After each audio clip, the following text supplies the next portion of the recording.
السلام علیکم، امید ہے آپ احباب خیر و عافیت ہوں گے۔ میں ہوں محمد حمزہ اور آپ دیکھ رہے ہیں ہمارا چینل حمزہ وائس۔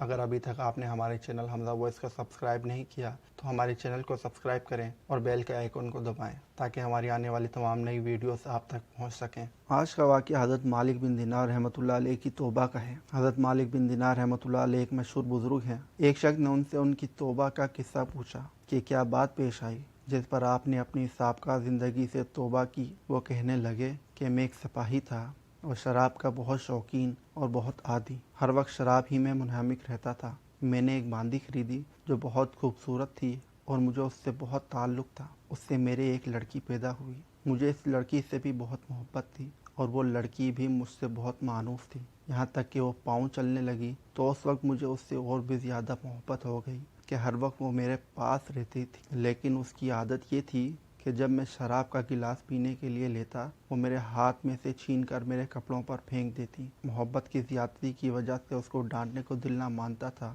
جب وہ 2 برس کی ہو گئی تو اس کا انتقال ہو گیا۔ اس صدمے نے میرے دل میں زخم کر دیا۔ ایک دن 15 شعبان کی رات تھی، میں شراب میں مست تھا، عشاء کی نماز بھی نہ پڑھی تھی، اسی حالت میں سو گیا۔ میں نے خواب میں دیکھا کہ حشر قائم ہو گیا، لوگ قبروں سے نکل رہے ہیں، میں بھی ان لوگوں میں ہوں جو میدان حشر کی طرف جا رہے ہیں۔ میں نے اپنے پیچھے کچھ آہٹ سی سنی۔ میں نے جو مڑ کر دیکھا تو ایک بہت بڑا کالا اژدہا میرے پیچھے دوڑا ہوا آ رہا ہے۔ اس کی کیری آنکھیں ہیں، منہ کھلا ہوا ہے اور بے تحاشا میری طرف دوڑا ہوا آ رہا ہے۔ میں اس کے ڈر کی وجہ اور خوف کی وجہ سے زور سے بھاگ رہا ہوں اور وہ میرے پیچھے پیچھے بھاگے چلا آ رہا ہے۔ سامنے مجھے ایک بوڑھے میاں نہایت نفیس لباس، نہایت مہکتی ہوئی خوشبو ان میں سے آ رہی ہے، ملے۔ میں نے ان کو سلام کیا، انہوں نے جواب دیا۔ میں نے ان سے کہا کہ خدا کے واسطے میری مدد کیجیے۔ وہ کہنے لگے کہ میں ضعیف آدمی ہوں، یہ بہت قوی ہے، یہ میرے قابو کا نہیں ہے، لیکن تو بھاگا چلا جا، شاید آگے کوئی چیز ایسی مل جائے جو اس سے نجات کا سبب بن جائے۔ میں بے تحاشا بھاگا جا رہا تھا، مجھے ایک ٹیلا نظر پڑا، میں اس پر چڑھ گیا، مگر وہاں چڑھتے ہی مجھے جہنم کی دہکتی ہوئی آگ اس ٹیلے کے پرے نظر آئی، اس کی دہشتناک صورت اور اس کے منظر نظر آئے۔ ان سب حالات کے دیکھنے کے باوجود اس سانپ کی اتنی وحشت مجھ پر سوار تھی اور اسی طرح بھاگا جا رہا تھا کہ میں قریب ہی تھا کہ جہنم کے گڑھے میں جا پڑوں۔ اتنے میں ایک زور کی آواز مجھے سنائی دی، کوئی کہہ رہا ہے پیچھے ہٹ، تو ان جہنمی لوگوں میں سے نہیں ہے۔ جو وہاں سے پیچھے کو دوڑا، وہ سانپ بھی میرے پیچھے لوٹ آیا۔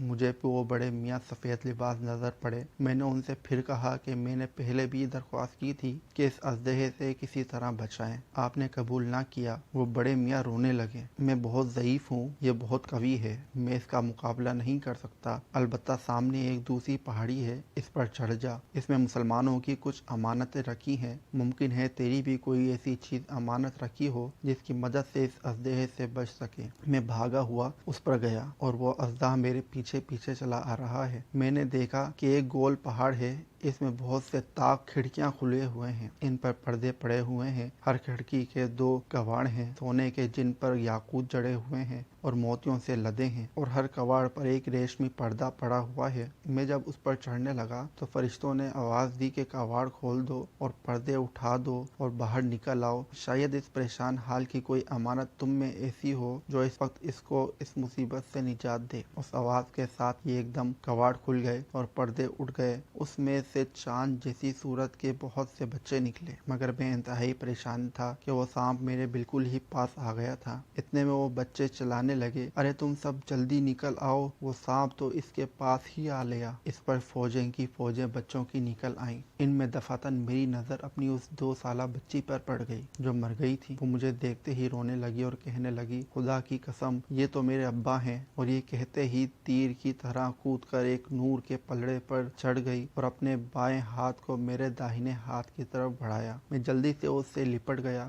اور اس نے اپنے داہنے ہاتھ کو اس سانپ کی طرف بڑھایا۔ وہ فوراً پیچھے کو بھاگنے لگا۔ اس نے مجھے بٹھایا اور خود وہ میری گود میں بیٹھ گئی اور اپنے داہنے ہاتھ کو میری داڑھی پر پھیرنے لگی اور کہنے لگی، با جان، کیا ایمان والوں میں سے جو لوگ گناہوں میں مبتلا رہتے ہیں، ان کے لیے اس بات کا وقت ابھی تک نہیں آیا کہ ان کے دل اللہ کے ذکر کے واسطے اور اس حق بات کے واسطے جو ان پر نازل ہوئی ہے جھک جائیں؟ یہ سورہ حدید آیت ہے۔ اس کی یہ بات سن کر میں رونے لگا اور میں نے پوچھا کہ کیا بیٹی تم سب قرآن شریف کو جانتی ہو؟ وہ کہنے لگی کہ ہم سب قرآن شریف کو تم سے زیادہ جانتے ہیں۔ میں نے پوچھا بیٹی یہ سانپ کیا بلا تھی جو میرے پیچھے لگ گئی تھی؟ اس نے کہا یہ آپ کے برے اعمال تھے، آپ نے اس کو اپنے گناہوں سے اتنا قوی کر دیا کہ وہ آپ کو اب جہنم میں کھینچ کر ڈالنے کی فکر میں تھا۔ میں نے پوچھا وہ سفید پوش ضعیف بزرگ کون تھے؟ کہنے لگی وہ آپ کے نیک عمل تھے جن کو آپ نے اتنا ضعیف کر دیا کہ وہ سانپ کو آپ سے دفع نہ کر سکیں، البتہ مدد بھی کر دی کہ بچنے کا راستہ بتا دی۔ میں نے پوچھا بیٹی تم اس پہاڑ میں کیا کرتی ہو؟ کہنے لگی کہ ہم سب مسلمانوں کے بچے ہیں، قیامت تک ہم یہی رہیں گے، آپ کے آنے کے منتظر ہیں،